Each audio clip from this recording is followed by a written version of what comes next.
The manicured fingernails were what everyone noticed first. Glossy coral pink with a subtle shimmer that caught the fluorescent lights of the CIA training facility at Langley. Victoria Chen examined her reflection in the bathroom mirror, checking her makeup one final time before heading to orientation. The nails were perfect, salon-fresh, and completely at odds with everything the Central Intelligence Agency represented. Before we jump back in, tell us where you're tuning in from. And if this story touches you, make sure you're subscribed, because tomorrow, I've saved something extra special for you. She'd spent 2 hours at the spa the night before, treating herself to what she knew would be her last indulgence for months. The other recruits would arrive with chipped nails and calloused hands, evidence of their military backgrounds and physical training regimens. Victoria's hands told a different story entirely. They spoke of art galleries and wine tastings, of diplomatic receptions and charity galas. They belonged to someone who had never thrown a punch, never fired a weapon in anger, never needed to fight for survival. Which was exactly why she was here. The bathroom door swung open and a woman emerged from one of the stalls, catching sight of Victoria at the mirror. The newcomer was everything Victoria wasn't. Muscular, scarred, with short-cropped hair, and the kind of tan that came from outdoor training exercises rather than beach vacations. Her eyes swept over Victoria's appearance, taking in the carefully styled hair, the subtle but expensive makeup, the manicured nails that gleamed like tiny weapons. "You sure you're in the right building?" the woman asked, her voice carrying the slight accent of someone who'd grown up hard. "The State Department interviews are across the street." Victoria smiled, the same practiced diplomatic smile she'd perfected during her years working embassy circuits. "I'm exactly where I need to be," she replied, capping her lipstick and dropping it into her purse. The other woman shrugged and left, but Victoria caught her reflection shaking her head in the mirror. It was going to be a long day. The orientation hall buzzed with the nervous energy of 32 carefully selected candidates, each representing the best their respective backgrounds had to offer. Victoria took a seat near the back, her presence immediately drawing attention from the surrounding recruits.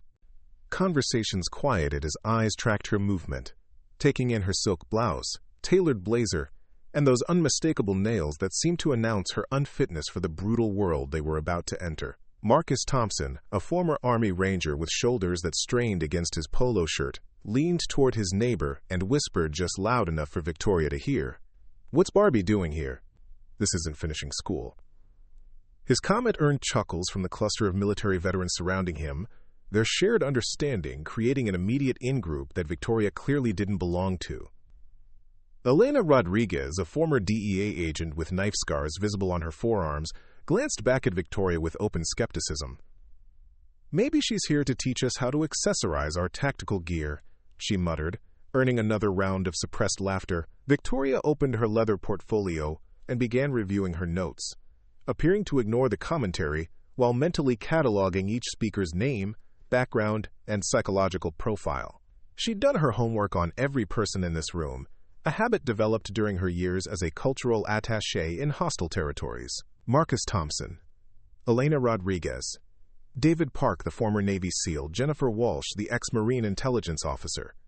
All impressive credentials, all convinced that their combat experience made them superior candidates for the agency's elite operational program. None of them had bothered to research her background. The overhead lights dimmed as Director Patricia Hawthorne took the stage, her presence immediately commanding absolute silence. Hawthorne was a legend in intelligence circles, a woman who'd survived 3 decades in the field and earned her position through operations that remained classified decades later. Her gray hair was pulled back severely, her suit was government-issue practical, and her eyes held the kind of cold assessment that made hardened operatives squirm. "Welcome to the Central Intelligence Agency's Advanced Operative Training Program," Hawthorne began, her voice carrying easily through the hall without the aid of a microphone. "Over the next 6 months, you will be pushed beyond your limits in every conceivable way.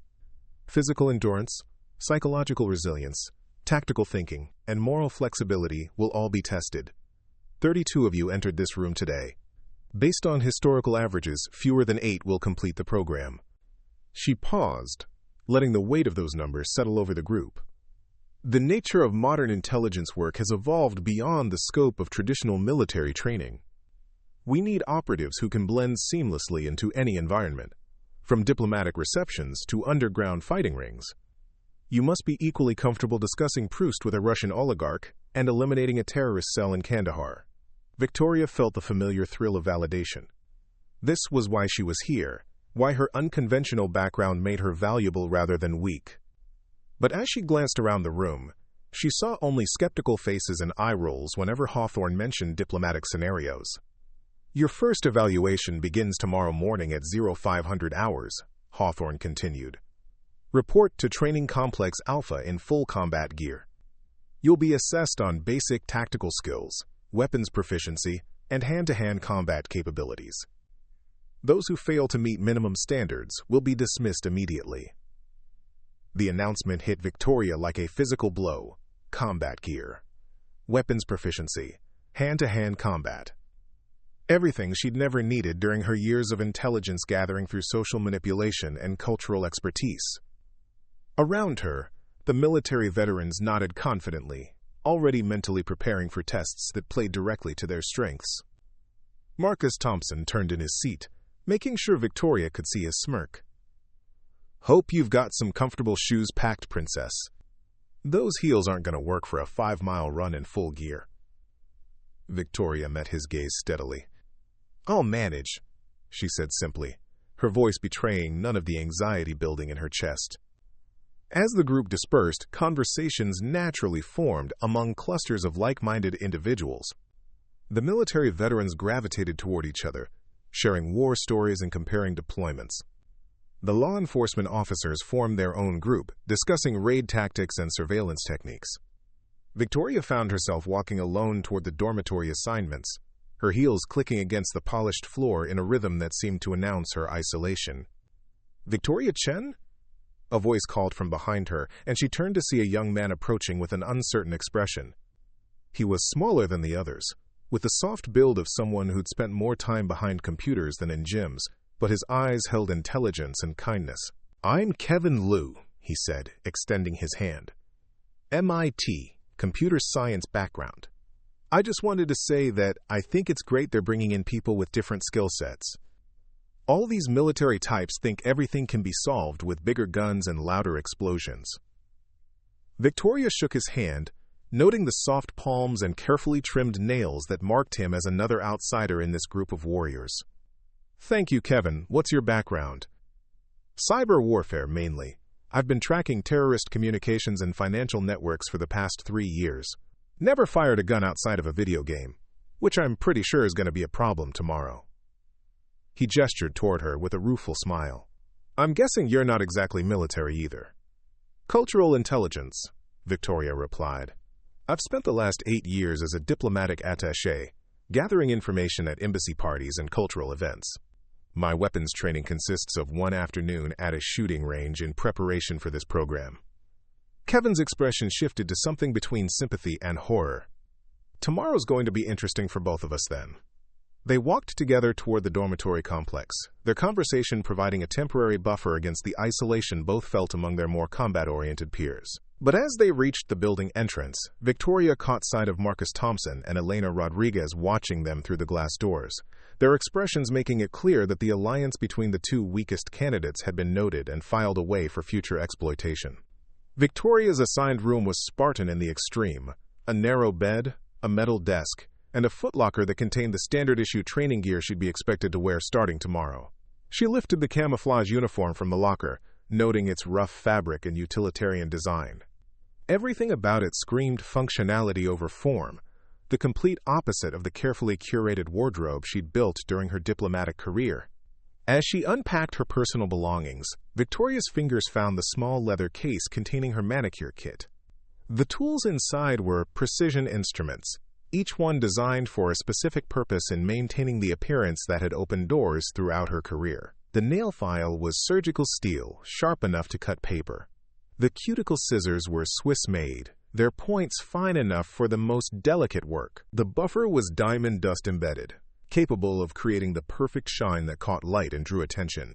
These tools had been her weapons in a different kind of warfare, the subtle battle for information waged in embassy ballrooms and diplomatic receptions. A perfectly manicured hand extended in greeting had disarmed more suspicious targets than any gun ever could. The appearance of harmless femininity had given her access to conversations and documents that would have been impossible for a more obviously dangerous operative to obtain. But tomorrow, none of that would matter. Tomorrow, she would be judged solely on her ability to perform tasks she'd never needed and skills she'd never developed. The irony wasn't lost on her that in a profession dedicated to deception and misdirection, the training program would focus exclusively on the most obvious and direct forms of conflict resolution. A sharp knock on her door interrupted her thoughts. Victoria opened it to find Jennifer Walsh, the ex-Marine intelligence officer, standing in the hallway with her arms crossed. Walsh was everything Victoria wasn't. Tall, muscular, with short cropped hair, and the kind of confident posture that came from years of military training. "Chen, right?" Walsh said, not waiting for an invitation before stepping into the room. Her eyes immediately locked onto the manicure kit spread across Victoria's desk, and her expression shifted to one of barely contained disgust. Preparing and narrating this story took us a lot of time, so if you are enjoying it, subscribe to our channel. It means a lot to us. Now back to the story. "I wanted to have a word with you about tomorrow." "Of course," Victoria replied, maintaining her diplomatic composure despite the obvious hostility. "Look, I don't know what strings you pulled to get into this program, but you need to understand something," Walsh continued, her voice carrying the authority of someone accustomed to giving orders. "People are going to get hurt out there. Real hurt. And when that happens, I don't want to be depending on someone whose biggest concern is whether her nail polish matches her outfit." Victoria's smile never wavered, though something cold flickered behind her eyes. "I appreciate your concern, Jennifer. I'm sure we'll all do our best to meet the program's standards." "That's what worries me," Walsh shot back. "Your best might not be good enough when lives are on the line. Maybe you should consider transferring to the State Department before you get yourself or someone else killed." After Walsh left, Victoria sat on her narrow bed and stared at her reflection in the small mirror mounted on the wall. The woman looking back at her bore little resemblance to the hardened operatives she'd be competing against tomorrow. Her skin was too soft, her hands too delicate, her entire appearance screaming civilian rather than warrior. But appearances could be deceiving, and Victoria had built her career on understanding the difference between what people saw and what was actually there. The same skills that had made her invaluable in diplomatic settings might translate to operational work in ways her critics couldn't imagine. The question was whether she'd have the opportunity to prove it before being dismissed as a pretty face who'd wandered into the wrong profession. As she prepared for bed, Victoria carefully applied a fresh coat of coral pink polish to her nails, taking extra time to ensure each one was perfect. Tomorrow, they might be the only familiar thing she had to hold on to in a world that seemed determined to break her down. Outside her window, the Virginia night was quiet, except for the distant sound of other recruits preparing for what they all knew would be a defining day. Some were cleaning weapons, others reviewing tactical manuals, and a few were engaged in the kind of physical training that came as naturally as breathing after years of military service. Victoria Chen did none of these things. Instead, she opened her leather portfolio and began writing detailed psychological profiles of every recruit she'd observed during orientation, noting their strengths, weaknesses, and the social dynamics already forming within the group. It was the kind of intelligence gathering that had made her invaluable in her previous role, and she suspected it might prove equally useful in the challenges ahead. The manicured nails that had drawn so much attention and mockery moved across the page with practiced precision, recording observations that would have impressed even Director Hawthorne. But Victoria wasn't writing for approval or recognition. She was doing what she'd always done, preparing for a battle that others couldn't see coming, using weapons they didn't know existed. Tomorrow would test whether pretty nails and diplomatic training could survive in a world designed for warriors. Victoria intended to find out, one perfectly polished fingertip at a time. The facility fell quiet as recruits settled into their beds, each lost in their own preparations and anxieties about the trials ahead. In her small room, Victoria Chen sat in the darkness, her coral pink nails gleaming in the moonlight streaming through her window, and smiled a smile that would have chilled anyone who truly understood what lay behind it. The real game was just beginning. The alarm pierced through Victoria's sleep at 4:30 in the morning, 30 minutes before the required wake-up call. She'd learned long ago that arriving early was the difference between appearing prepared and being genuinely ready. While her fellow recruits would be stumbling through rushed preparations, she'd already showered, applied her makeup with military precision, and carefully styled her hair into a practical bun that wouldn't interfere with combat gear. The combat uniform felt foreign against her skin, its rough fabric chafing in places where her diplomatic wardrobe had always provided silk and comfort. The tactical vest was heavier than expected, its weight distributed across her shoulders in a way that would take time to adjust to. But as Victoria secured the final straps and checked her reflection in the mirror, she felt something unexpected, a sense of transformation, as if the uniform was armor rather than clothing. Her nails remained their perfect coral pink, now incongruous against the military green of her sleeves. She'd considered removing the polish the night before, acknowledging that it would draw unwanted attention during the physical assessments, but something had stopped her, a stubborn refusal to surrender the last visible reminder of who she was beneath the borrowed warrior costume. The mess hall was already bustling with activity when Victoria arrived, recruits fueling up with the kind of hearty breakfast that would sustain them through hours of physical testing. She selected oatmeal, fruit, and black coffee, ignoring the heavier options that most of her peers were consuming. Her diplomatic training had taught her that overeating before important meetings led to sluggishness, and she suspected the same principle applied to combat assessments. Marcus Thompson was holding court at a corner table, regaling his audience with stories from his ranger training, while demonstrating proper knife grip using his butter knife. His voice carried easily across the room, loud enough to ensure everyone could hear his expertise. The key to hand-to-hand combat is aggression, he was saying, his eyes finding Victoria as she passed with her tray. Hesitation gets you killed. You've got to be willing to hurt someone before they hurt you. Elena Rodriguez nodded approvingly. Exactly. This isn't a boxing match with rules and referees. It's about survival, and some people just don't have the killer instinct needed for this work. Her gaze also drifted toward Victoria, making the target of her commentary unmistakable.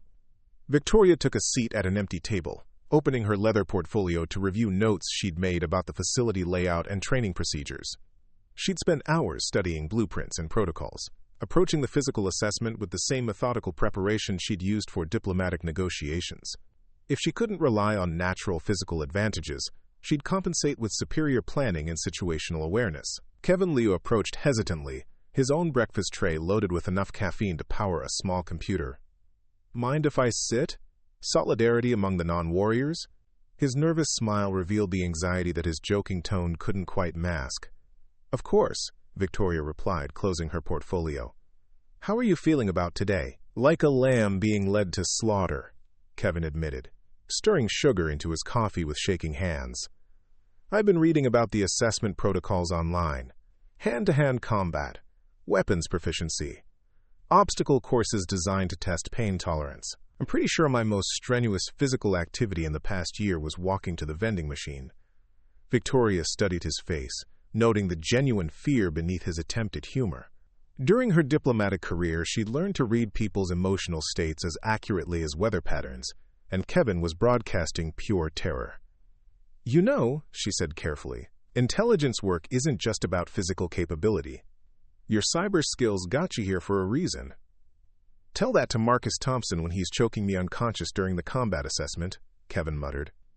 I looked up his service record last night. 3 tours in Afghanistan, decorated for valor, expert marksman. The guy's a legitimate killing machine, and I'm a computer programmer who gets winded climbing stairs. The conversation was interrupted by the sharp blast of a whistle echoing through the mess hall.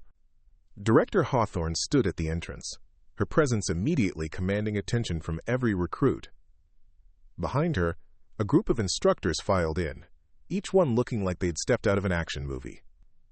Tall, muscular, scarred, and carrying the kind of confident authority that came from years of dangerous work. Recruits, form up outside Training Complex Alpha in 5 minutes, Hawthorne announced. Your assessment begins now. Leave all personal items except your issued gear. Anyone not present and accounted for in 5 minutes will be dismissed from the program immediately. The exodus from the mess hall was immediate and chaotic, recruits abandoning half-finished meals and rushing toward the exit.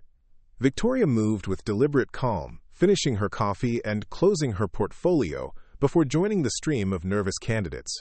Her measured pace earned some disapproving looks from recruits who seemed to think sprinting to the training complex would demonstrate superior motivation. Training Complex Alpha was a sprawling facility that looked more like a military installation than an educational building. Concrete walls, razor wire, and guard towers created an atmosphere of serious business. The main yard contained obstacle courses that seemed designed by someone with a sadistic imagination, walls to climb, barriers to crawl under, and mud pits that would test both physical endurance and mental determination. The 32 recruits formed a rough line, their nervous energy palpable in the pre-dawn darkness. Floodlights illuminated the training area with harsh white light that cast sharp shadows and eliminated any possibility of hiding. Victoria found herself positioned between Kevin, who was visibly shaking, and Jennifer Walsh, whose confident posture suggested she viewed this assessment as a formality before her inevitable success. Instructor Rodriguez stepped forward from the group of trainers, and Victoria immediately recognized the type: career military, probably special forces, with the kind of physical presence that could intimidate hardened criminals. His voice carried across the yard without amplification, trained to command attention through sheer force of personality. "Welcome to the real CIA," Rodriguez began, his gaze sweeping across the assembled recruits. "Everything you think you know about intelligence work from movies and television is about to be corrected. Modern operatives need to be equally capable of infiltrating a diplomatic reception and eliminating a terrorist cell. Today we test whether you have the physical and mental capabilities to survive in environments where weakness equals death." He gestured toward the obstacle course behind him. "Your first test is simple endurance. Complete the course in under 12 minutes while wearing full gear. Fail to finish or exceed the time limit, and you're dismissed immediately. No second chances, no appeals, no mercy." Victoria studied the course with growing concern. 20-foot walls to scale, rope climbs that required significant upper body strength, crawling sections through mud and water, and ending with a sprint that would tax even well-conditioned athletes. Around her, the military veterans were nodding confidently, already visualizing their approach to each obstacle. The academic recruits looked like they were contemplating their own funerals. "Thompson, you're first," Rodriguez called, consulting his clipboard. "Show these college boys how it's done." Marcus stepped forward with the swagger of someone who'd been waiting his entire life for this moment. He approached the starting line like a gladiator entering the arena, acknowledging the encouraging nods from his military peers, with a confidence that bordered on arrogance. When the whistle blew, he attacked the course with explosive energy, scaling walls and conquering obstacles with the fluid efficiency of someone born for physical combat. His time was 8 minutes and 43 seconds, well within the required limit, and establishing a benchmark that would intimidate many of the remaining candidates. As he crossed the finish line, barely breathing hard, Marcus turned to survey the waiting recruits with a grin that clearly said, "Beat that." Rodriguez nodded approvingly. "Acceptable. Rodriguez, you're next." Elena approached the course with less showmanship than Marcus, but equal confidence. Her military background was evident in every movement, each obstacle attacked with calculated efficiency rather than raw aggression. She finished in 9 minutes and 12 seconds, earning another approving nod from the instructor. The pattern continued through the military recruits, each one completing the course within acceptable time limits while demonstrating the kind of physical competence that came from years of conditioning.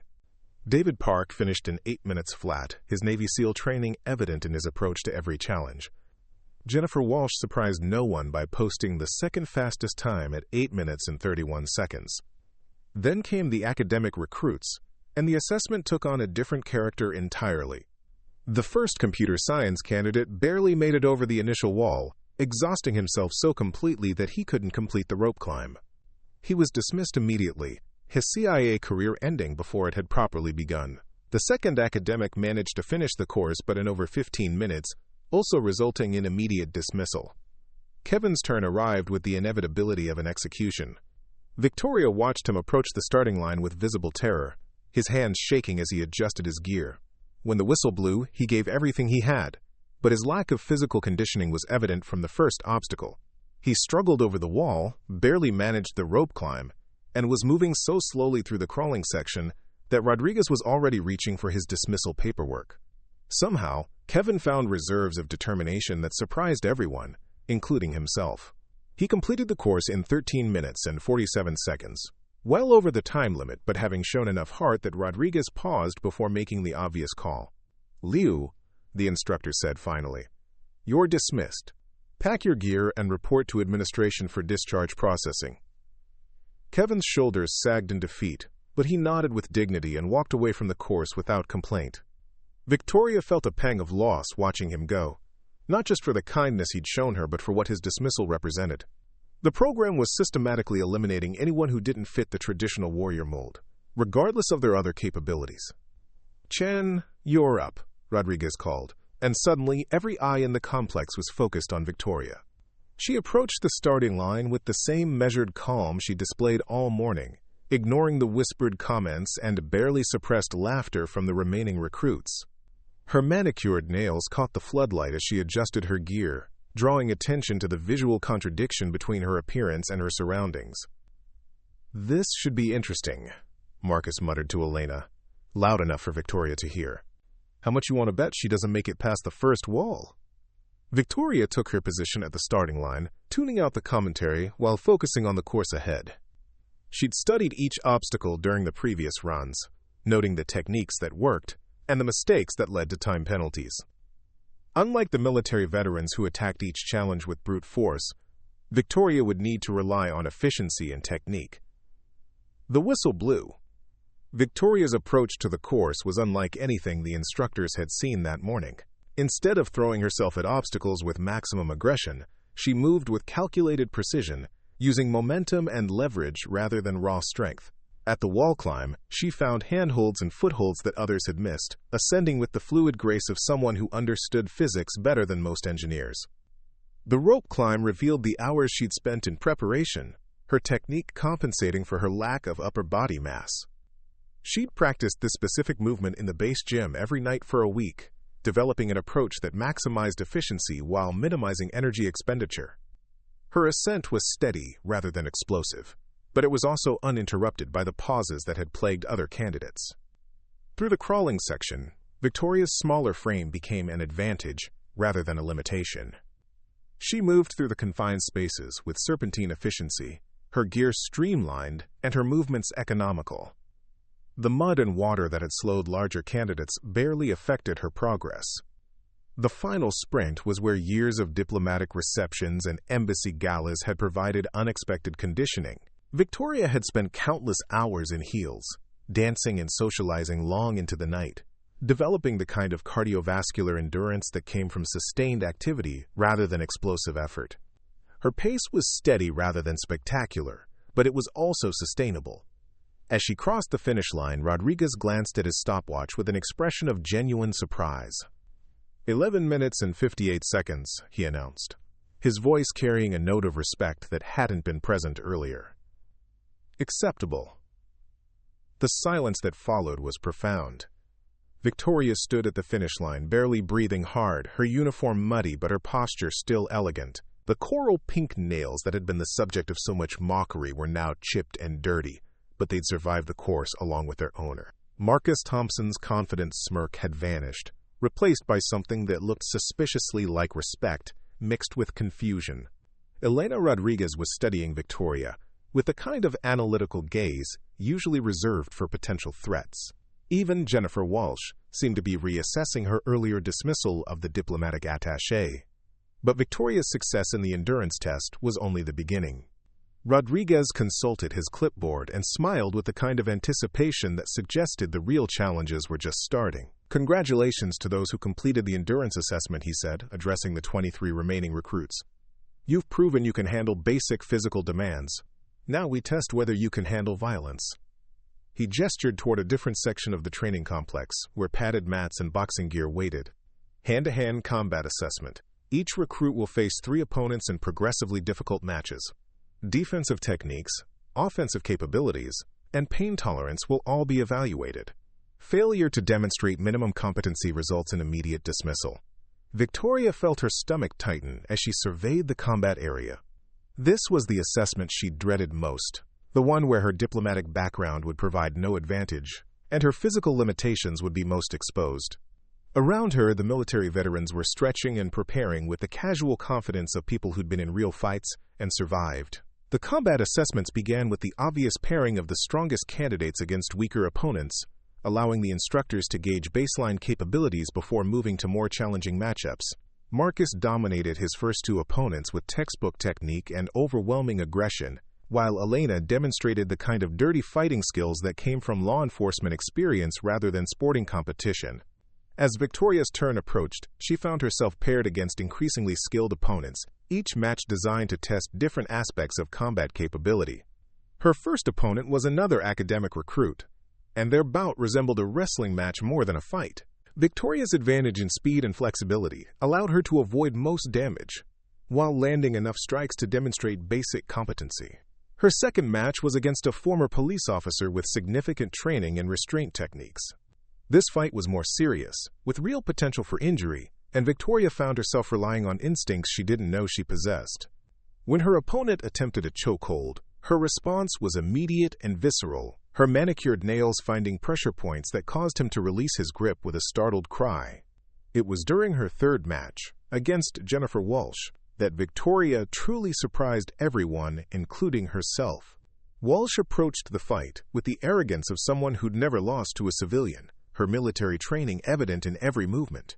She attacked with combination strikes designed to overwhelm through superior technique and conditioning. But Victoria had learned something during her years in hostile diplomatic environments.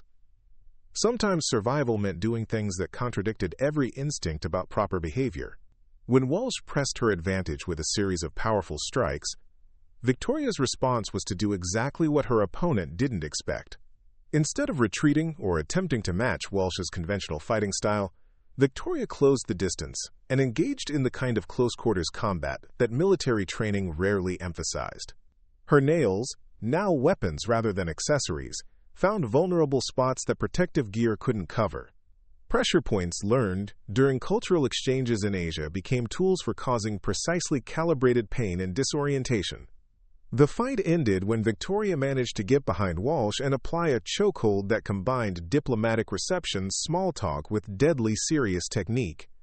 As consciousness faded from Walsh's eyes, she heard Victoria whisper in perfect Mandarin, "Sometimes the most dangerous person in the room is the one nobody suspects."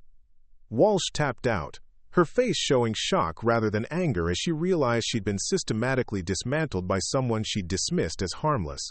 The padded mat around them was marked with coral pink nail polish, where Victoria's fingers had found their targets, creating an abstract artwork that told the story of a fight unlike any the instructors had witnessed. Rodriguez approached the mat with an expression that suggested he was reassessing everything he thought he knew about candidate evaluation. "Chen," he said, his voice carrying new respect. "That was unconventional." "Effective, though," Victoria replied, helping Walsh to her feet with the same gracious courtesy she'd used with difficult ambassadors. The remaining assessments passed in a blur of weapons tests, psychological evaluations, and scenario-based exercises. Victoria's performance was consistently competent rather than spectacular, but her approach to every challenge revealed capabilities that traditional military training couldn't replicate. She thought like a spy rather than a soldier, approaching problems from angles that caught opponents off guard. As the day progressed, the pool of remaining candidates continued to shrink. Some were dismissed for failing specific assessments, others for displaying psychological profiles deemed unsuitable for intelligence work. By evening, only 16 recruits remained from the original 32, and Victoria was among them. The surprise wasn't that she'd survived the physical assessments, but how she'd done it.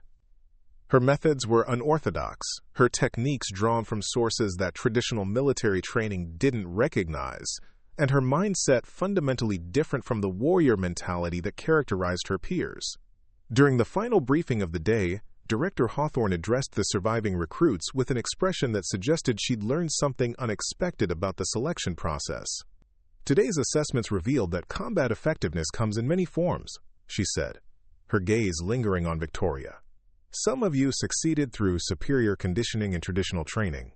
Others found success through adaptation and innovation. Both approaches have value in intelligence work. As the recruits dispersed to their quarters, Victoria found herself walking alone once again, her presence now commanding a different kind of attention.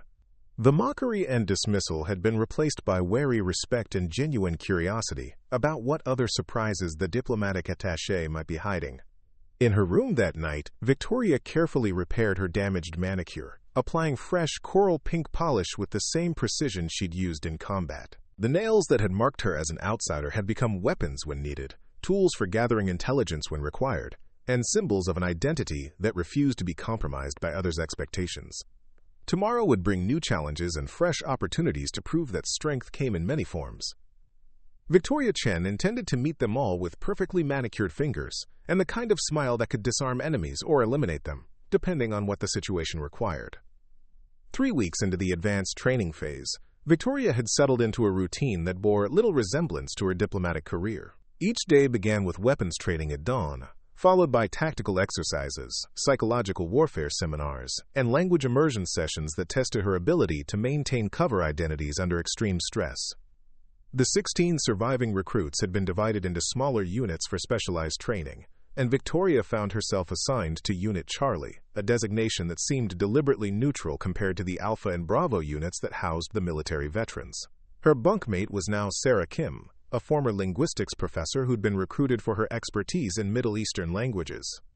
Sarah had survived the initial assessments through pure intellectual capacity rather than physical prowess, much like Victoria herself, and their shared outsider status had fostered a quiet alliance.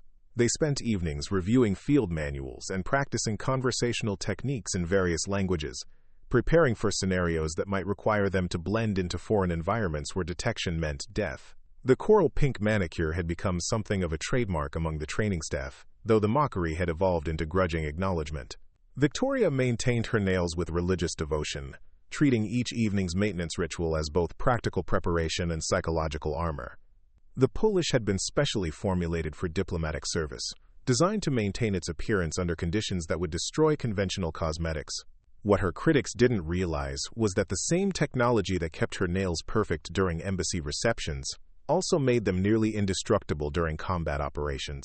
Instructor Morgan, a former CIA operative who'd spent 20 years working undercover in Eastern Europe, had taken particular interest in Victoria's unconventional approach to tradecraft. Unlike the other trainers who focused on traditional military applications, Morgan emphasized the subtle arts of espionage, how to gather information without appearing to ask questions, how to manipulate social dynamics to create opportunities, and how to eliminate threats using methods that wouldn't be recognized as violent until it was too late. Intelligence work is chess, not boxing, Morgan told the assembled recruits during one of his seminars. Anyone can throw a punch or fire a weapon. But can you convince an enemy agent to volunteer classified information during casual conversation? Can you neutralize a threat without anyone realizing they've been attacked? These are the skills that separate professional intelligence officers from military personnel playing spy games. Victoria absorbed these lessons with the enthusiasm of someone finally hearing her native language spoken correctly. Her diplomatic background had required exactly these capabilities, though applied to gathering cultural intelligence rather than state secrets. The transition from embassy politics to operational intelligence felt natural, like switching from one dialect to another within the same linguistic family. The friction began during week 4 of the specialized training, when Unit Charlie was assigned to conduct a mock infiltration exercise against Unit Alpha. The scenario involved penetrating a simulated enemy facility to retrieve classified documents, while avoiding detection by a security team composed of the military veterans from Marcus Thompson's group. It was designed to test unconventional operational methods against traditional defensive strategies. Victoria spent 3 days analyzing the target facility, a repurposed office building on the base that had been converted into a realistic simulation of a foreign embassy. She studied architectural plans, security protocols, and personnel schedules, with the same meticulous attention she'd once devoted to diplomatic reception guest lists. While her unit mates focused on technical aspects of the infiltration, Victoria concentrated on the human elements that would make or break their mission. The breakthrough came when she realized that the exercise wasn't just testing their ability to avoid the security team, but their capacity to blend into an environment where they didn't belong. The facility was staffed with role-playing instructors pretending to be foreign diplomats, cultural attachés, and administrative personnel. Success would require more than stealth. It would demand the ability to become invisible through perfect social camouflage. Victoria's plan was elegant in its simplicity. Instead of attempting to sneak past security, her team would walk through the front door as invited guests. She'd identified a gap in the exercise scenario, a diplomatic reception scheduled for the same evening as their infiltration attempt. By inserting themselves into the guest list through social engineering rather than computer hacking, they could access the facility with legitimate credentials. The preparation required skills that none of her unit mates possessed, but that Victoria had been perfecting for 8 years. She coached Sarah Kim on diplomatic protocol, teaching her how to engage in the kind of sophisticated small talk that would mark her as belonging in embassy circles. She worked with the other team members on wardrobe selection, posture, and the subtle social cues that would allow them to navigate a diplomatic environment without raising suspicion. The evening of the exercise, Victoria's team approached the target facility dressed in formal attire rather than tactical gear. Victoria herself wore a cocktail dress that had cost more than most people's monthly salary, her coral pink nails now perfectly complementing jewelry that sparkled under the embassy's chandeliers. To any observer, they appeared to be exactly what they claimed: cultural attachés attending a routine diplomatic function. Marcus Thompson's security team had prepared for a traditional infiltration attempt, positioning themselves to detect intruders using conventional surveillance and patrol patterns. They were monitoring windows, service entrances, and ventilation systems, waiting for the kind of tactical approach that their military training had taught them to expect. None of them were watching the front entrance, where Victoria's team simply walked past security after presenting forged invitations that would have fooled actual embassy staff. Once inside, Victoria's expertise in diplomatic environments became the team's greatest asset. She navigated the reception with practiced ease, engaging other guests in conversation while subtly gathering intelligence about the facility's layout and security measures. Her team members dispersed throughout the event, each one playing their assigned role while working toward their objective. The classified documents were located in a secure office on the 3rd floor, accessible only through a combination of electronic locks and human authentication. While a traditional infiltration team would have attempted to bypass these systems through technical means, Victoria chose a more direct approach. She engaged the facility commander in conversation, using the kind of charming small talk that had opened doors throughout her diplomatic career. 20 minutes later, she was accepting his personal invitation to tour the facility's more sensitive areas, ostensibly to discuss potential cultural exchange programs. The commander himself provided access to the secure office, his eagerness to impress a beautiful and well-connected diplomat overriding his normal security protocols. Victoria retrieved the target documents while he waited in the hallway, admiring her sophistication and planning future social engagements. The exercise concluded with Unit Charlie successfully completing their mission, while Unit Alpha remained completely unaware that an infiltration had occurred. The security team spent the entire evening monitoring empty corridors and silent alarm systems, never realizing that their targets had been mingling with guests in the main reception hall. The debriefing session the following morning was tense with unexpected dynamics. Director Hawthorne reviewed the exercise results with an expression that suggested she was reassessing fundamental assumptions about operational training. Unit Alpha's comprehensive failure to detect the infiltration had exposed gaps in traditional security thinking that no one had anticipated. Marcus Thompson's reaction was immediate and heated. This wasn't a fair test, he argued, his voice carrying the frustration of someone whose expertise had been made irrelevant. They didn't infiltrate anything. They just showed up to a party and charmed their way past security. That's not operational capability, it's social manipulation. Victoria remained silent during the initial exchange, maintaining the diplomatic composure that had served her well in more hostile environments than a CIA training facility. But when Hawthorne specifically requested her assessment of the exercise, she chose her words carefully. Intelligence work often requires adapting to circumstances that military training doesn't address, Victoria said, her tone respectful but firm. Enemy facilities aren't always heavily fortified compounds that require technical infiltration. Sometimes they're embassy receptions, corporate boardrooms, or cultural events where the primary security challenge is social rather than physical. But what happens when charm doesn't work? Marcus pressed, his skepticism evident. What do you do when someone sees through your act and you have to fight your way out? Pretty smiles and small talk won't stop a bullet. Victoria's response surprised everyone, including herself. Marcus, you're absolutely right that combat skills are essential for operational work. But you're making the same mistake that cost you the exercise. You're assuming that every problem requires a military solution, and that anyone who doesn't approach challenges like a soldier must be weak or unprepared. She stood and walked to the tactical display showing the facility layout, her manicured finger tracing the route her team had taken. Your security protocols were perfect for defending against conventional infiltration attempts, but they were completely ineffective against an approach that didn't conform to your expectations. That's not a failure of training or preparation. It's a failure of imagination. The silence that followed was charged with tension and recognition. Victoria had just articulated something that everyone in the room understood but hadn't wanted to acknowledge. Traditional military thinking had blind spots that could be exploited by adversaries who operated outside conventional parameters. Instructor Morgan broke the silence with a slow nod of approval. Chen raises an important point about operational flexibility. Real intelligence work requires adapting to environments and challenges that don't appear in military manuals. The ability to succeed through social manipulation isn't a substitute for combat training, but it's not inferior to it either. Different missions require different capabilities. Elena Rodriguez, who had been quiet during the exchange, finally spoke up. I hate to admit it, but she's right. I've been in law enforcement for 12 years, and I've seen plenty of cases where the perpetrator succeeded because they didn't fit our expectations. We'd profile for one type of threat and miss the danger that was hiding in plain sight. The admission from Elena carried weight that surprised Victoria. During the initial weeks of training, Elena had been among the most vocal critics of non-military recruits, arguing that combat experience was the only reliable preparation for intelligence work. Her acknowledgement that alternative approaches had value suggested a shift in thinking that extended beyond individual opinions.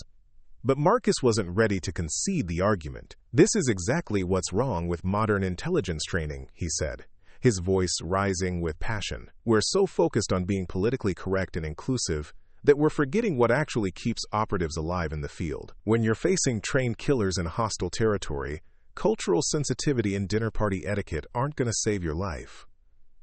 Victoria felt something crystallize in her mind, a clarity that came from months of being underestimated and dismissed. Marcus, you keep talking about trained killers and hostile territory like intelligence work is always a war movie.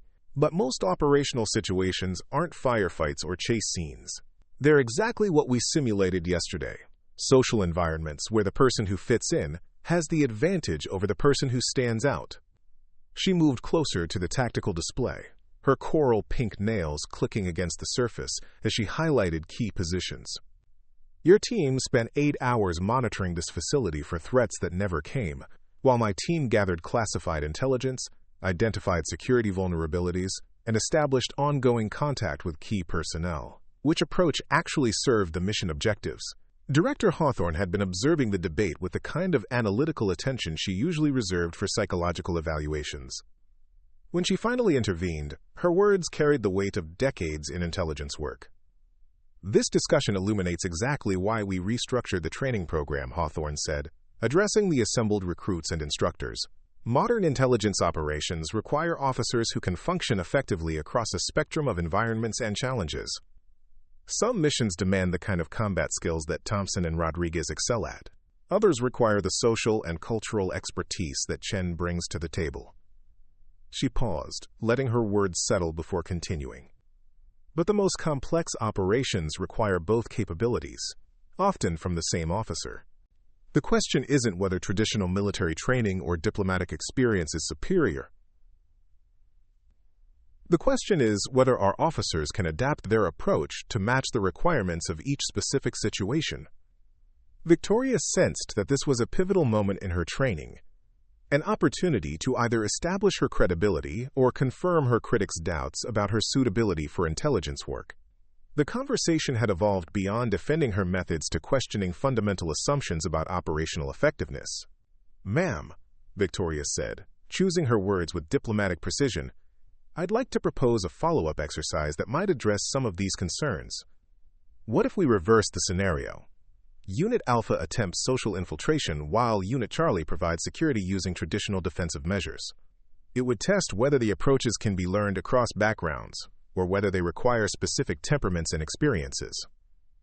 The suggestion was bold, implicitly challenging Marcus and his teammates to demonstrate competency in areas where they'd dismissed Victoria's expertise. But it was also fair, acknowledging that operational effectiveness might require broader capabilities than any single background could provide. Marcus accepted the challenge immediately, his competitive instincts overriding whatever tactical concerns he might have had. Absolutely. Let's see how well your diplomatic tricks work when someone who knows them is watching for them. Elena and the other military veterans nodded their agreement, confident that their superior physical and tactical training would translate to success in any operational environment. Victoria suspected they were underestimating the complexity of social infiltration, but she also recognized that proving her point would require allowing them to fail on their own terms. Director Hawthorne approved the exercise with the kind of enthusiasm that suggested she anticipated valuable learning outcomes, regardless of which team succeeded. Excellent. We'll schedule the reverse scenario for tomorrow evening. Thompson, your team will attempt social infiltration of a simulated corporate environment, while Chen's team provides security using conventional defensive measures. As the briefing concluded and recruits dispersed to begin preparation, Victoria found herself contemplating the implications of the upcoming exercise. She'd successfully challenged the assumption that military backgrounds were inherently superior for intelligence work, but now she had to prove that her alternative approach could succeed against opponents who understood its methods. The coral pink nails that had marked her as an outsider were about to become tools in a more complex game, one that would determine not just her individual success, but the future direction of CIA training philosophy. Victoria intended to win, but she was beginning to realize that victory might require techniques that even her diplomatic experience hadn't prepared her for. The real test was just beginning, and failure would mean more than personal disappointment. It would validate every criticism that had been leveled against non-traditional recruits, and potentially end the experimental approach to intelligence training that had given her this opportunity. Victoria Chen had spent her career navigating hostile environments with grace and effectiveness.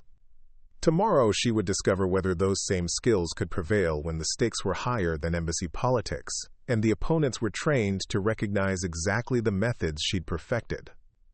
The corporate simulation facility buzzed with nervous energy as both teams prepared for their reversed roles.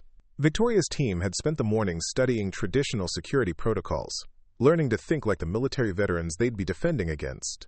Meanwhile, Marcus Thompson's unit struggled with the unfamiliar territory of social infiltration, their discomfort evident in every awkward attempt to practice diplomatic small talk. Victoria watched Marcus rehearse his cover identity through the observation window, noting how his military bearing undermined every aspect of the persona he was trying to project. His posture remained rigid despite coaching, his handshake too firm for a cultural attaché, his eye contact too direct for someone supposedly comfortable in refined social circles. The man who dominated every physical challenge of their training was floundering in an environment that required subtlety over strength. Sarah Kim approached Victoria's position, reviewing the security deployment they'd planned for the evening's exercise. "Do you think they understand what they're up against?" she asked, gesturing toward Marcus's team. "Corporate infiltration isn't like military reconnaissance. The threats are psychological rather than physical." Victoria studied the training scenario they'd been given. Tonight's exercise simulated a high-end corporate event where sensitive business intelligence would be exchanged through casual conversation rather than stored in secure files. Success would require the infiltrating team to blend seamlessly into an environment populated by executives, lawyers, and consultants who'd spent decades perfecting the art of extracting information through social interaction. "They're approaching it like a military operation," Victoria observed, watching as Marcus attempted to coach Elena Rodriguez on wine selection. "Look at how they're trying to memorize facts about corporate culture instead of understanding the social dynamics that actually drive these environments." The preparation phase revealed fundamental differences in methodology that went beyond simple technique. Victoria's defensive strategy relied on reading micro-expressions, analyzing conversation patterns, and identifying behavioral inconsistencies that would mark someone as an outsider trying too hard to fit in. Marcus's team was focusing on equipment checks and contingency planning, treating the social infiltration as a technical problem that could be solved through superior preparation and execution. Director Hawthorne observed both teams' preparations with the clinical detachment of someone conducting a psychological experiment. Her presence added weight to the exercise that everyone could feel, transforming what might have been a routine training scenario into something that could influence the future direction of CIA operational doctrine. Interesting contrast in approaches, Instructor Morgan commented, joining Victoria at the observation window. Thompson's team is applying military logic to a civilian environment, while your team is thinking like the target audience. Both strategies have merit, but only one is likely to succeed in this particular scenario. Victoria nodded, though something about Morgan's comment troubled her. The exercise had been designed to test whether operational capabilities could cross traditional boundaries, but she was beginning to suspect it might reveal something more fundamental about the nature of intelligence work itself. The question is whether we're testing adaptability or exposing the limitations of specialized training, she replied. As evening approached, the corporate simulation facility transformed into a convincing replica of an exclusive business reception. Professional actors playing executives, lawyers, and consultants filled the space with the kind of sophisticated conversation that characterized high-level corporate environments. The attention to detail was remarkable, from the quality of the wine selection to the subtle power dynamics reflected in seating arrangements and conversation clusters. Victoria's defensive team took their positions throughout the venue, each member assigned to monitor specific aspects of the social environment. Unlike traditional security deployment, their strategy relied on behavioral observation rather than physical surveillance. They would identify infiltrators not through suspicious movement or equipment, but through social cues that marked someone as not belonging in this refined environment. Marcus Thompson's infiltration team made their entrance with varying degrees of success. Elena Rodriguez, despite her obvious discomfort, managed to present a reasonably convincing corporate lawyer persona. Her law enforcement background provided some familiarity with professional environments, though her tendency toward direct questioning marked her as potentially problematic to Victoria's observing eye. David Park, the former Navy SEAL, struggled more visibly with the social requirements of corporate infiltration. His attempt to discuss maritime shipping contracts revealed technical knowledge that exceeded what his cover identity should possess, and his inability to engage in the kind of meaningless small talk that lubricated corporate networking made him stand out in ways he didn't seem to recognize. But it was Marcus himself who presented the greatest challenge to Victoria's defensive strategy. His awareness of being observed had triggered hypervigilance that manifested as overcorrection in his social behavior. Instead of his natural military bearing, he adopted an exaggerated civilian persona that was almost caricature-like in its deliberate casualness. The effect was unsettling in ways that were difficult to quantify but impossible to ignore. Victoria positioned herself near the main networking area, engaging other attendees in conversation while maintaining awareness of the infiltration team's movements. Her coral pink nails provided natural conversation starters, as several executives commented on their distinctive appearance, allowing her to establish social connections that would facilitate information gathering throughout the evening. The first 40 minutes of the exercise proceeded without obvious incident. Marcus's team dispersed throughout the venue, attempting to blend into different conversation clusters while working toward their intelligence objectives. Victoria's defensive team maintained subtle surveillance, cataloging behavioral observations that would either confirm or refute their suspicions about specific individuals. The crisis began with something so small that traditional security measures would have missed it entirely. Victoria noticed Elena Rodriguez hesitating before shaking hands with a senior executive, a momentary pause that suggested unfamiliarity with civilian greeting customs. Military personnel were trained to handshakes that conveyed strength and reliability, while corporate environments favored subtler demonstrations of status and sophistication. More concerning was Elena's approach to conversation itself. Her questions were too direct, her follow-up inquiries too systematic, and her interest in sensitive business topics too obvious for someone who supposedly worked in intellectual property law. Victoria watched Elena inadvertently alienate two potential intelligence sources through her inability to engage in the indirect communication style that characterized high-level corporate networking. David Park's difficulties were different but equally revealing. His cover identity claimed expertise in international logistics, but his conversation revealed gaps in knowledge that would have been impossible for someone with his supposed background. When a genuine shipping executive began discussing regulatory changes in Southeast Asian ports, David's responses revealed military rather than commercial familiarity with the region. But Marcus presented the most complex challenge. His overcorrected civilian persona was psychologically uncomfortable in ways that made other attendees avoid prolonged interaction.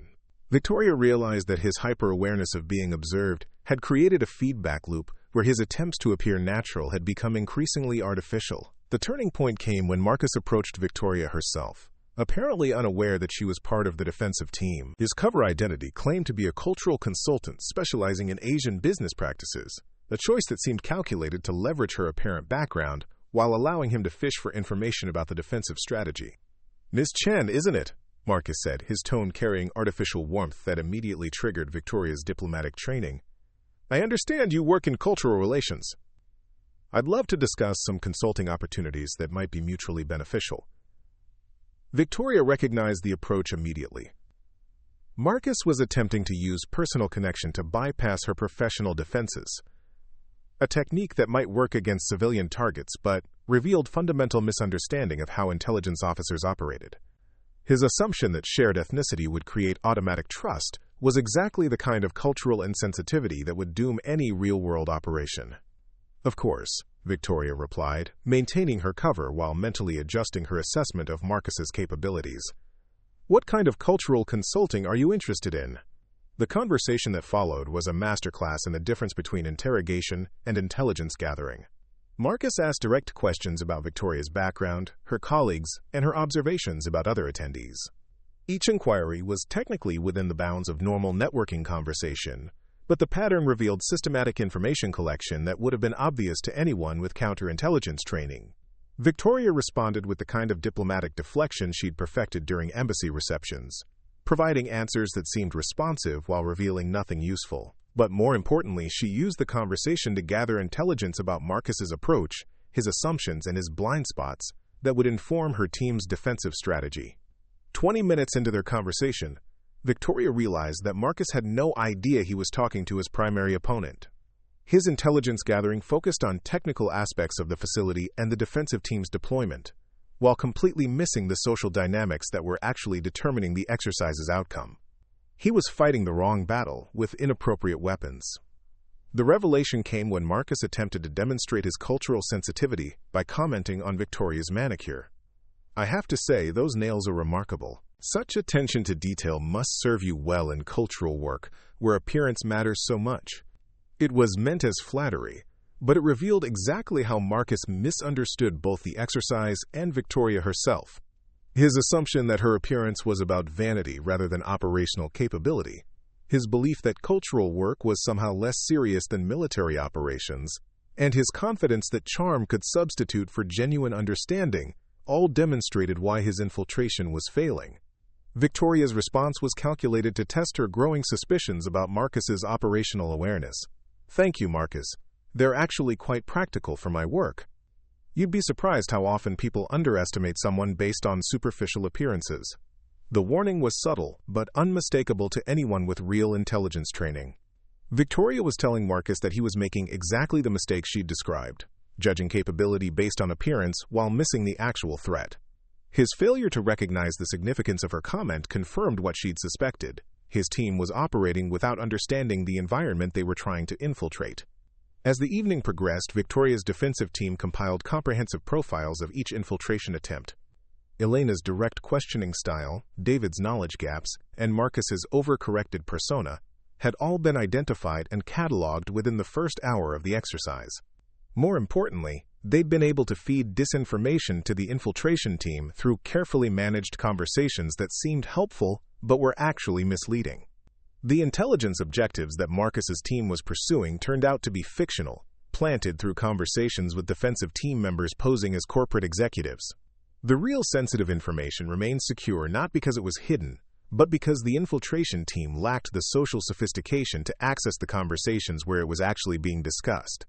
The exercise concluded with Marcus's team confident that they'd successfully gathered significant corporate intelligence, while Victoria's defensive team had actually controlled every aspect of their information access.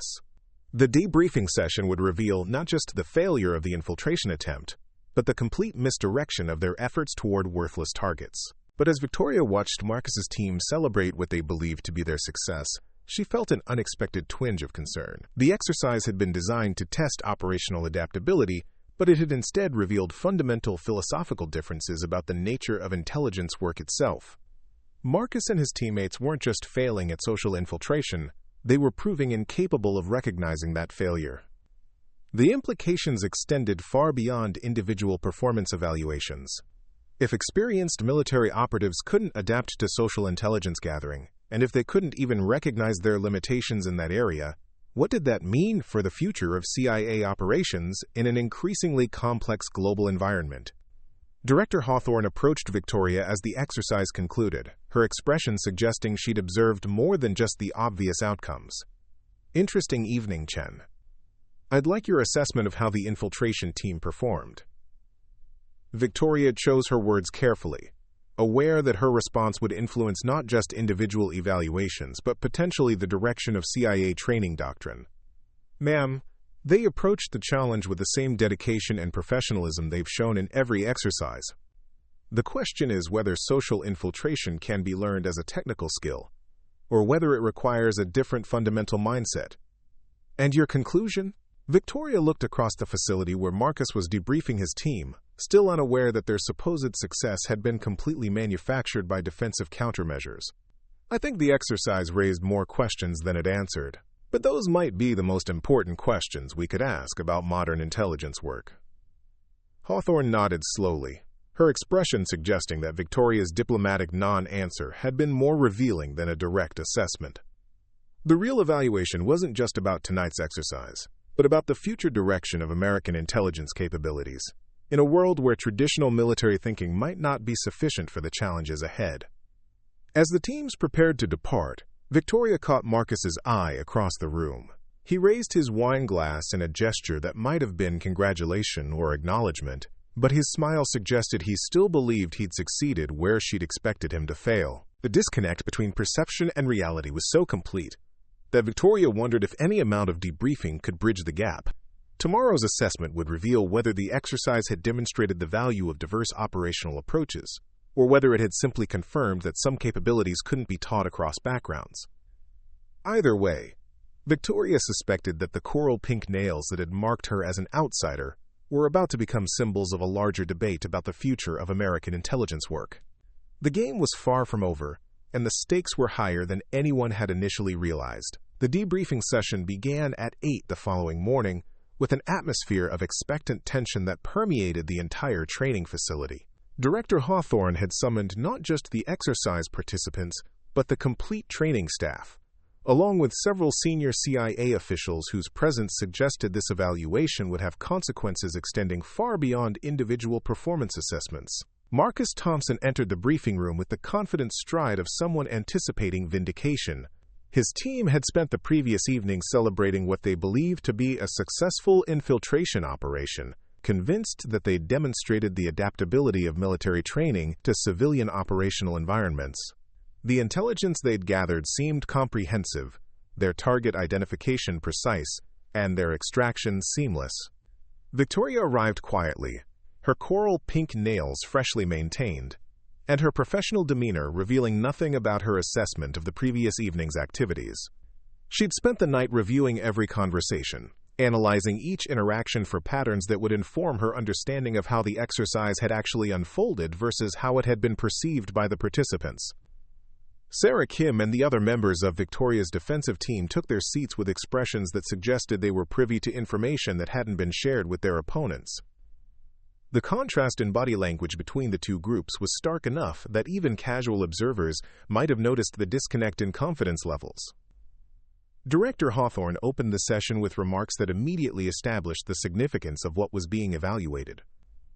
Yesterday's exercise was designed to test fundamental assumptions about operational capability and adaptability. The results will inform decisions about training methodology that could influence CIA operations for the next decade.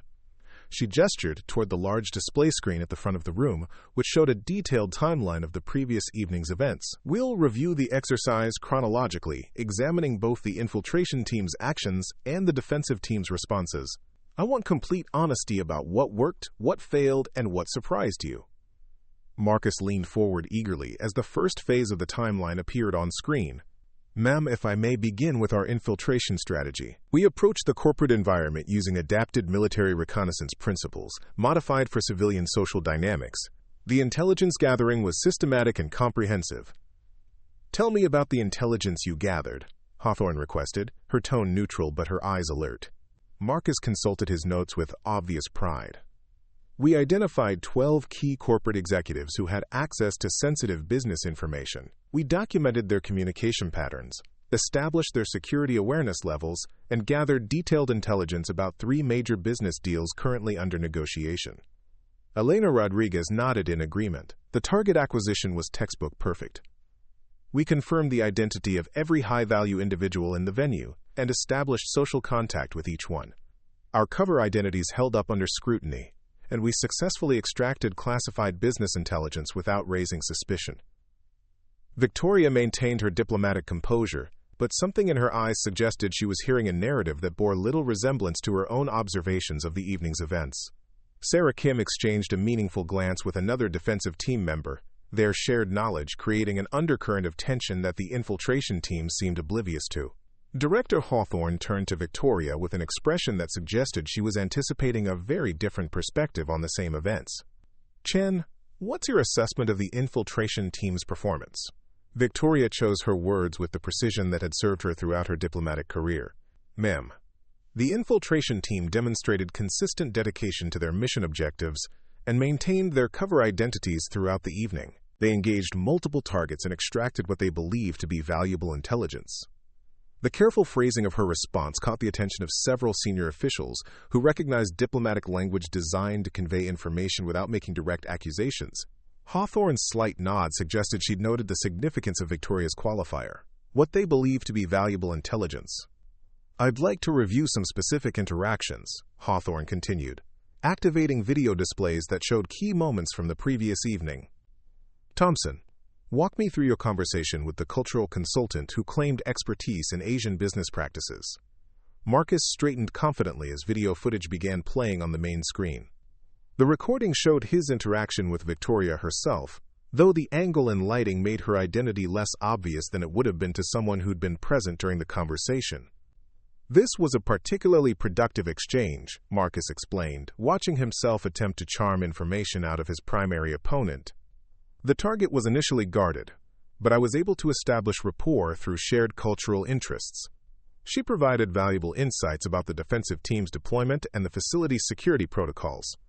The silence that followed Marcus's assessment was profound. Every person in the room except the infiltration team understood that they were watching a recording of Marcus attempting to extract information from the leader of the defensive team, while completely failing to recognize who he was talking to.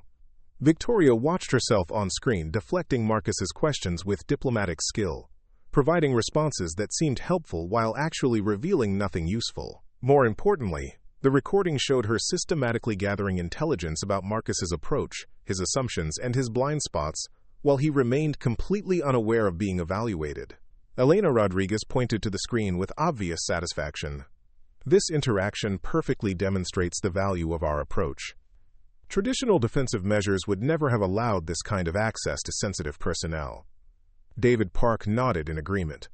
The cultural consultant was clearly impressed by our professionalism. She volunteered information about security protocols that would have taken hours to gather through conventional surveillance.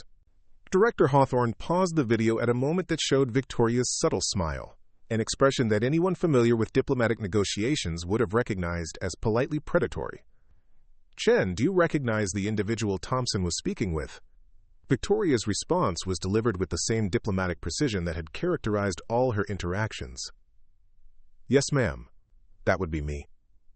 The impact of her statement was immediate and devastating. Marcus's confident expression collapsed into confusion, then disbelief, then growing horror, as he realized the implications of what he'd just learned. Elena and David looked between the screen and Victoria as if seeing her for the first time, their previous assessments crumbling as they understood the magnitude of their operational failure. You were the cultural consultant? Marcus asked, his voice barely above a whisper.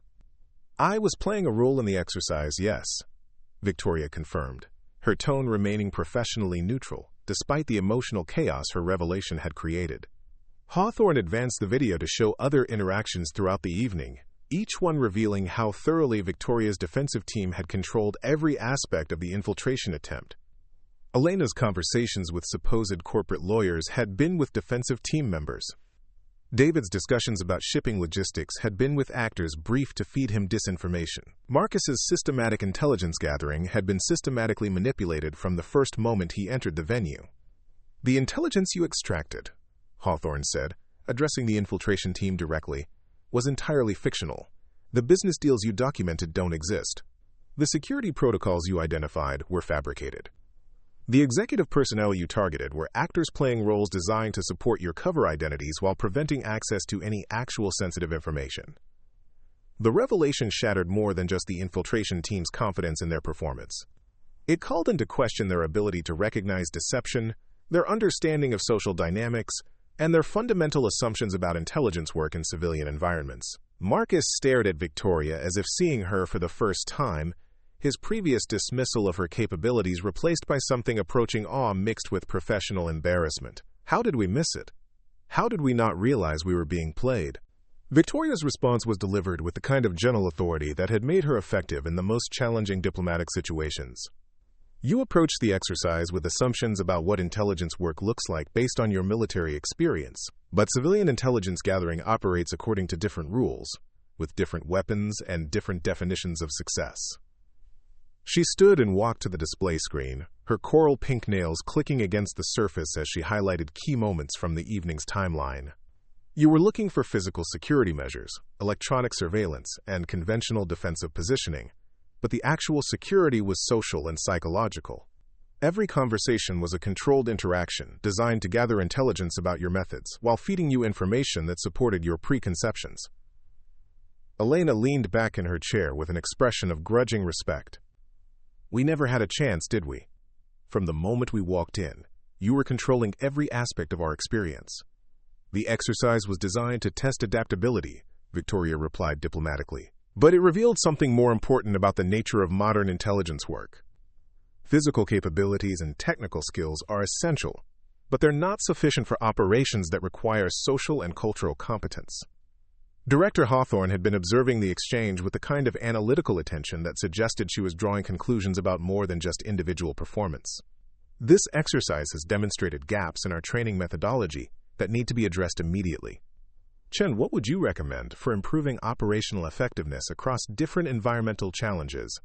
Victoria felt the weight of the moment, understanding that her response would influence CIA training doctrine and potentially her own career trajectory.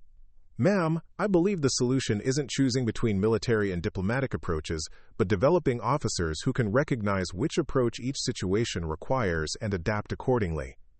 She turned to face Marcus and his teammates, her expression conveying respect rather than triumph. "Marcus, Elena, David, you're among the most capable operatives I've ever encountered. Your military training provides skills that I could never match, but last night's exercise required a different set of capabilities. And the failure wasn't in your competence, but in the recognition that different tools were needed." Marcus nodded slowly, his initial embarrassment giving way to genuine curiosity about operational methodology. "So how do we develop that recognition? How do we know when to use combat skills versus social manipulation?" "The same way you learn tactical decision-making in military environments," Victoria replied. "Through training, experience, and developing instincts that can assess threats and opportunities across multiple domains." Instructor Morgan, who had been silent throughout the debriefing, finally spoke with obvious admiration. "Chen, what you demonstrated last night was operational artistry. You didn't just defeat the infiltration attempt, you controlled it so completely that the infiltrators never realized they were compromised. That level of social manipulation requires capabilities that most intelligence officers never develop." The comment sparked a broader discussion about training methodology that continued for over an hour. Senior CIA officials who had initially viewed the exercise as a simple performance evaluation began asking detailed questions about Victoria's techniques, her background, and the potential applications of diplomatic tradecraft to operational intelligence work. As the session concluded, Director Hawthorne made an announcement that surprised everyone present. "Based on the results of this exercise and the broader questions it's raised about operational training, I'm implementing immediate changes to our program structure. Chen, I want you to develop a curriculum that integrates social intelligence gathering with traditional operational training." The assignment was both recognition and challenge. acknowledging Victoria's expertise while tasking her with translating diplomatic skills into teachable methodology for military-trained operatives. It represented a fundamental shift in CIA training philosophy that would have been impossible to imagine when she'd first arrived at the facility months earlier. Marcus approached Victoria as the briefing concluded, his expression mixing professional respect with personal curiosity. "I owe you an apology. When I first saw those nails and heard about your diplomatic background, I assumed you were in the wrong profession. I was completely wrong about what this work requires." Victoria accepted his apology with the same gracious diplomacy she'd used throughout their adversarial relationship. "We were all learning, Marcus. The important thing is that we figured out how to be more effective together than we could be separately." Elena and David echoed similar sentiments, their initial dismissal of Victoria's capabilities replaced by genuine interest in learning techniques that could enhance their operational effectiveness. The transformation in group dynamics was remarkable, shifting from competitive antagonism to collaborative professional development. As Victoria walked across the training facility that evening, she reflected on the journey that had brought her from dismissed outsider to curriculum developer for the CIA's most advanced training program. The coral pink nails that had marked her as different had become symbols of a broader transformation in intelligence methodology. Her phone buzzed with a message from an unknown number. "Victoria, this is Jennifer Walsh from the first week of training. Heard about your exercise success. Working counterintelligence in Prague now. Your social manipulation technique saved my cover during a diplomatic reception last month. The skills transfer more than anyone expected." Victoria smiled and put the phone away, understanding that her impact would extend far beyond training facility exercises. Intelligence officers around the world would be learning that sometimes the most dangerous person in the room was the one whose weapons were invisible until it was too late to defend against them. The transformation was complete, but the real work was just beginning. Victoria Chen had proven that pretty nails and diplomatic training could survive in the world's most elite intelligence program. Now she had to prove they could revolutionize it. The woman they'd tried to dismiss had ended up rewriting the rules of the game. And in a profession built on the principle that appearances could be deceiving, that seemed like the most appropriate outcome of all. Up next, you've got 2 more standout stories right on your screen. If this one hit the mark, you won't want to pass these up. Just click and check them out.